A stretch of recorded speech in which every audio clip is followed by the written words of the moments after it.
Allahumma sholli wa sallim ala sayyidina wa maulana Muhammadin. Assalamualaikum warahmatullahi wabarakatuh. Bismillahirrahmanirrahim.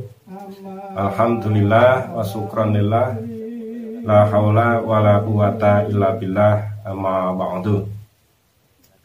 Pemirsa, saudaraku semua yang dihormati Allah Subhanahu wa taala, tentunya apa yang telah dilakukan oleh Ustadz Abdul Somad dengan menemui Bapak Prabowo menjadi polemik besar bagi sebagian warga masyarakat Indonesia, khususnya yang beragama Islam. Lebih-lebih setelahnya beliau menerima fitnahan-fitnahan yang luar biasa. Sekarang siapa yang memfitnah mereka? Sebelum kita kaji hal tersebut, saya ingin mengajak saudaraku semua mengkaji atas apa yang telah disampaikan oleh Ustadz Abdul Somad, satu buah ayat yang telah disampaikan secara singkat oleh beliau kepada Prabowo.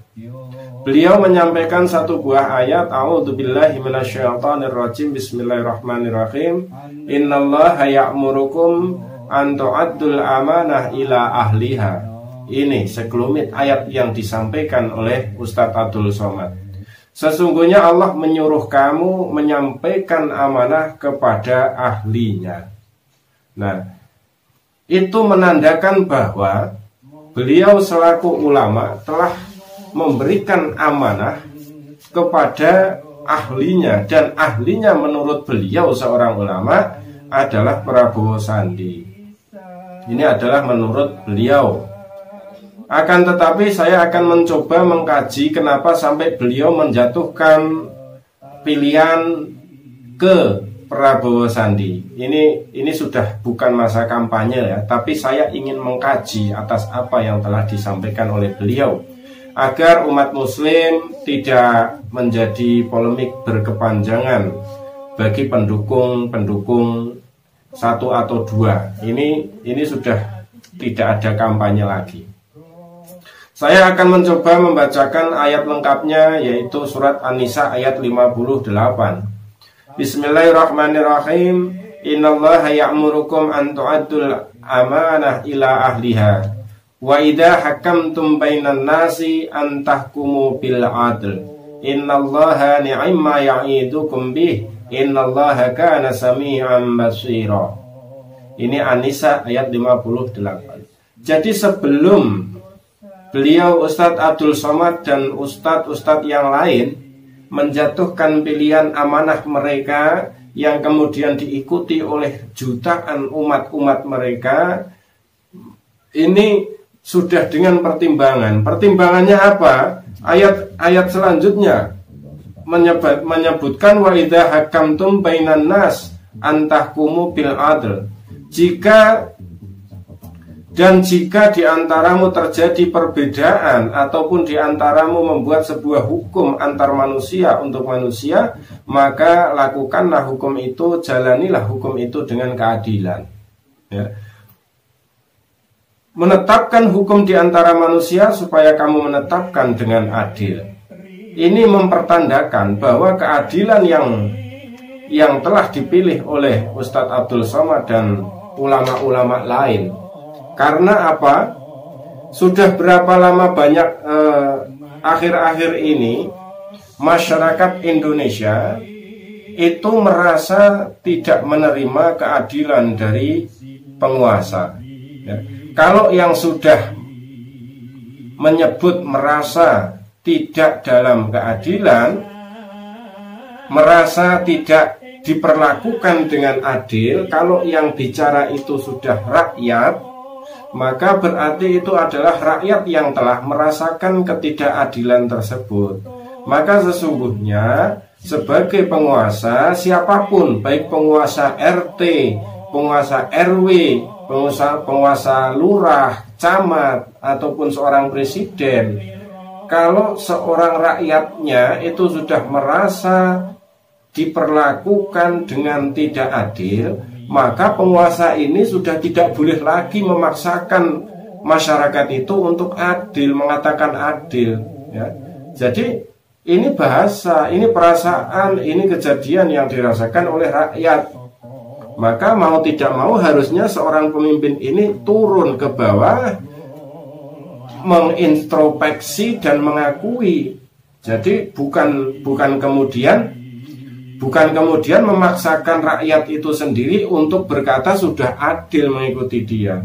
Mungkin bagi seorang pemimpin sudah merasa adil, tapi ketika turun ke lapangan, ke masyarakat, nah suara dari masyarakat itulah yang akan menentukan hukum itu adil atau tidak. Saya ulangi lagi, kalau masyarakat sudah berkata tidak adil atau merasa tidak diadili atau merasa masyarakat itu menerima ketidakadilan, maka seorang pemimpin, apapun bentuk pemimpinnya, baik itu RT, RW, kelurahan ataupun mana, itu harus turun, harus merunduk mendengarkan apa yang mereka rasakan sehingga hukum menurut masyarakat tidak adil. Ya, saya ulangi, bukan kemudian seorang pemimpin ini memaksakan rakyat untuk memaklumi dan untuk mengakui keadilan pemimpin ini.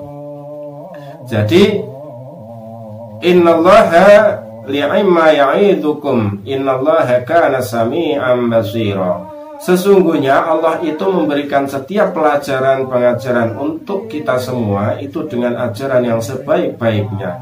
Dan apapun hukum yang telah ditetapkan oleh kita, apapun hukum yang telah ditetapkan oleh seorang pemimpin, itu Allah Maha mengetahui dan Allah Maha melihatnya.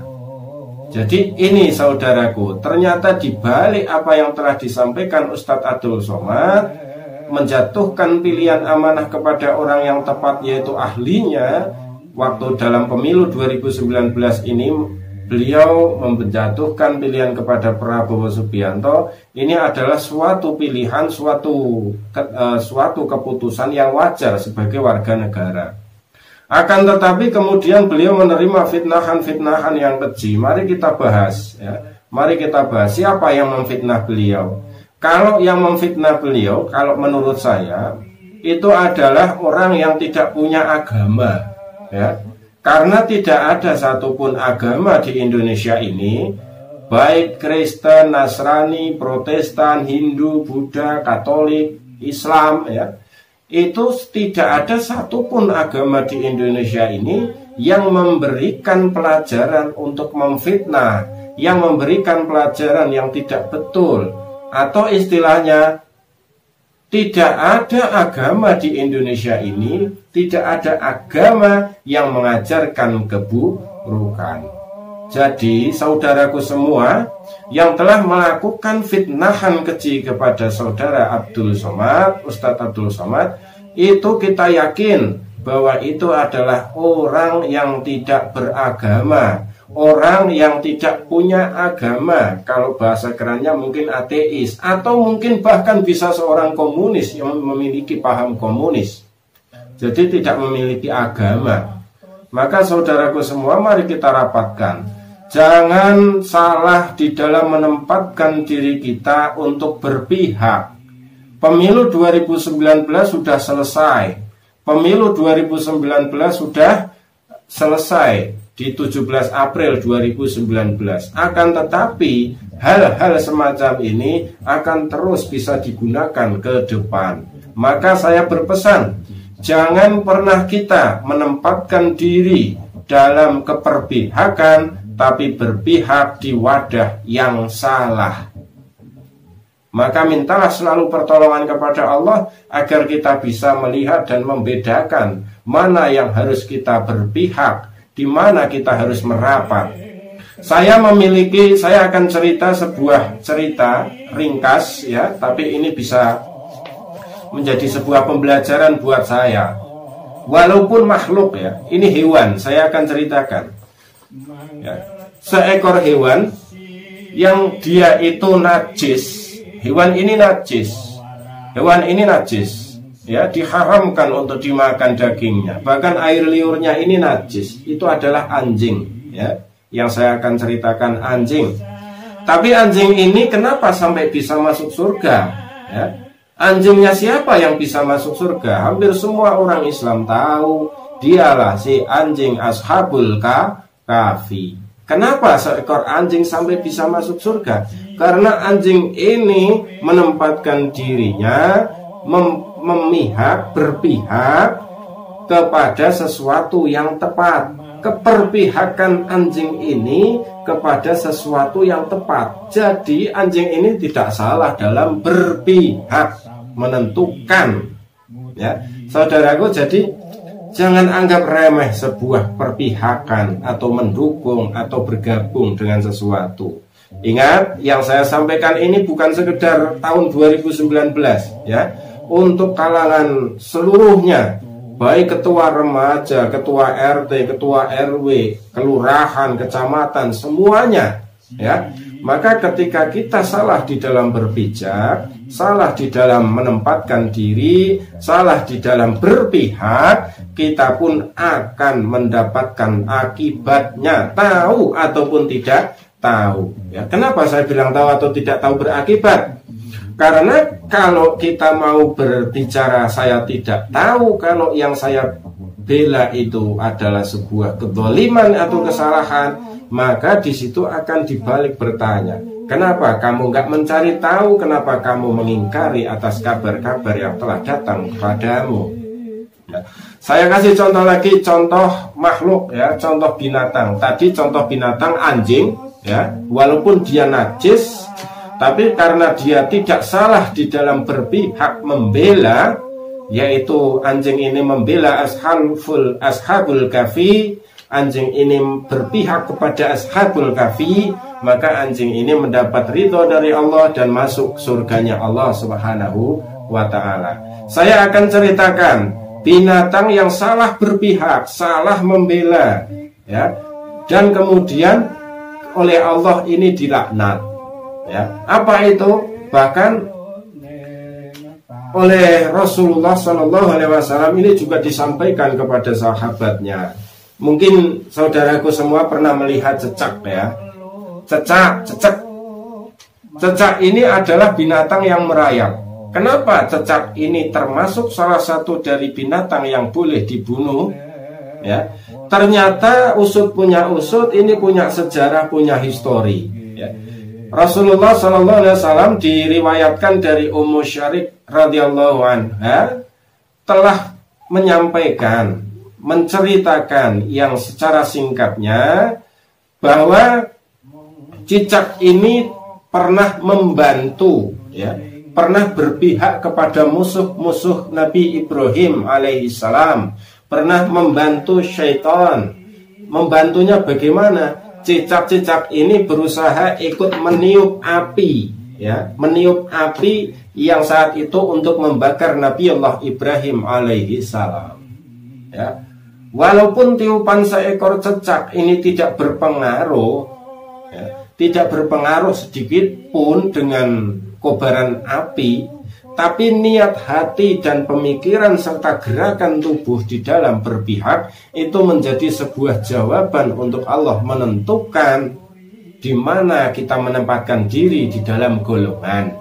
Ya, jadi kalau manusia salah menempatkan diri di dalam berpihak, manusia masih diberikan kesempatan oleh Allah Subhanahu wa ta'ala sampai akhir kehidupan, sampai tenggorokan, di nafas sampai di tenggorokan, masih diberi kesempatan oleh Allah. Kesempatan apa? Kesempatan untuk bertaubat kepada Allah, memohon maaf kepada Allah Subhanahu wa ta'ala. Jadi saudaraku, sahabatku semua, pengunjung channel kami, sedikit ulasan ini semoga bisa bermanfaat. Yang saya sampaikan adalah bukan untuk kepentingan sekejap, tapi untuk kepentingan selanjutnya. Ketika kita mau berpihak dalam sebuah pemilihan, dalam sebuah pilihan, maka mohonlah kepada Allah Subhanahu wa ta'ala agar pijakan kita, keperpihakan kita ini tidak salah. Ingat saudaraku, kalah dan menang untuk duniawi itu bukan menentukan atas keselamatanmu di hadapan Allah Subhanahu wa ta'ala. Jadi saudaraku semua yang saya hormati, saya banggakan, terima kasih telah bersedia Belajar bersama kami sedikit demi sedikit, semoga Allah berikan kepahaman. Jadi saya ulangi untuk simpulan, saya simpulkan Al-Quran yang dibaca oleh Ustadz Abdul Somad adalah surat An-Nisa ayat 58. Ini bisa saudaraku semua hafalkan, ya, hafalkan. Dan cerita dua binatang tadi, yang satu masuk surga karena keperpihakannya yang tidak keliru, dan yang satu mendapat ancaman bahkan sampai sekarang dibunuh, itu tidak jadi persoalan, diperbolehkan karena dulu nenek moyangnya salah berpihak. Tapi kita manusia, ingat, kita masih diberi kesempatan oleh Allah Subhanahu wa Ta'ala untuk bertobat. Assalamualaikum warahmatullahi wabarakatuh.